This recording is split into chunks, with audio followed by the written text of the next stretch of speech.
Hey, good afternoon, traders. This is Trader Tim from over at eminimind.com, and we're doing a Monday market analysis video. Today's June 14th, 2021, and wanted to go through some technicals today and talk about the week ahead. So, tomorrow and Wednesday is the Fed meeting, and the meeting announcement will come out on Wednesday afternoon. And so, last week we were very sideways with our price action, both the outcome of the week and the intraday price action. We just didn't do very much, and our biggest range for the week was that 30-point candle, and we really did not have on Wednesday, and we really did not have much movement outside of that. I mean, we dipped below here on the 8th on Monday, and then the rest of the week we pretty much just hovered around 42.30. So coming into today, well, I should say, so Friday, I did put on a put hedge, knowing that this week with the Fed meeting announcement, not so much that I'm concerned about them raising rates at this meeting, but whatever language that Fed Chair Jerome Powell might use could spook markets and send us lower on Wednesday afternoon or Thursday. So um, with the fact that let's go real big for just a minute. We are so close to all-time highs, but look how far we've come from just April in the just looking at the SPY here. I'll go the SPX. So the numbers are a little more relatable. So we've got 2200 at the low point of last year in March. We're up at 4,200. Um, if you take a look at the longer term trend, and you can really see this on a lot of the crypto markets because they've already had a sizable correction.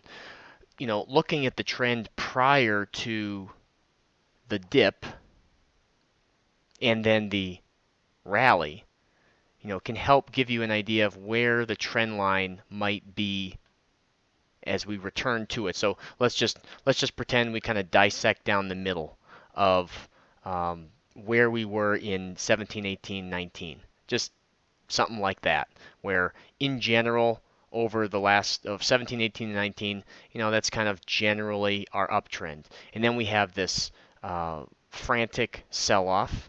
It's very short-lived, and then sort of a frantic frenzy of buying, and likely return to somewhere along this trend line. And it may take a lot of time for us to rejoin this trend line. So if you look at the daily chart on the ES, for example, here's a 50% retracement from last month.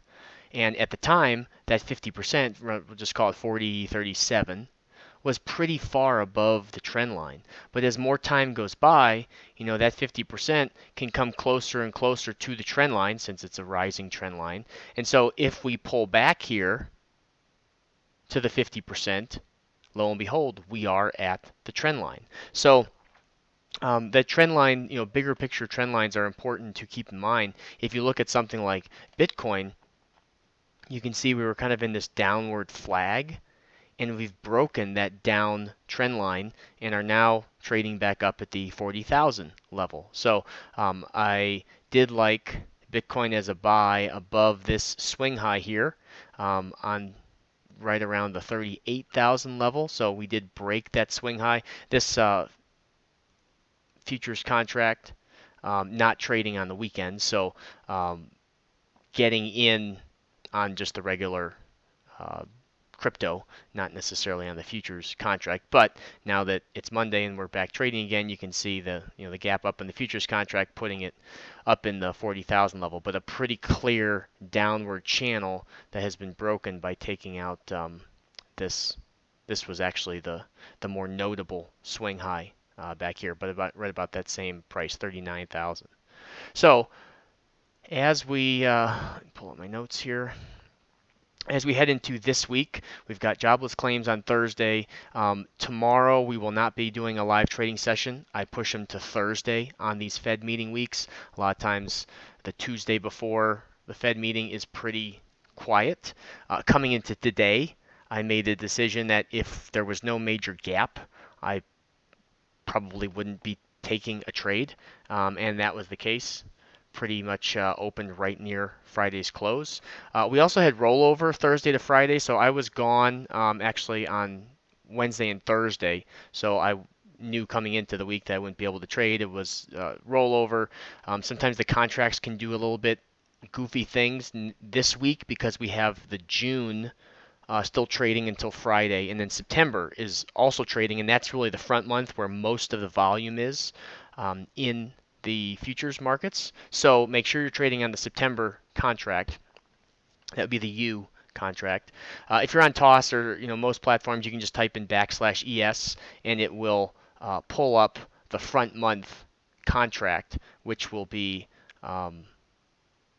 September without having to put the U in for, you can see the September contract. And then the last two digits, the 21, are just for the year.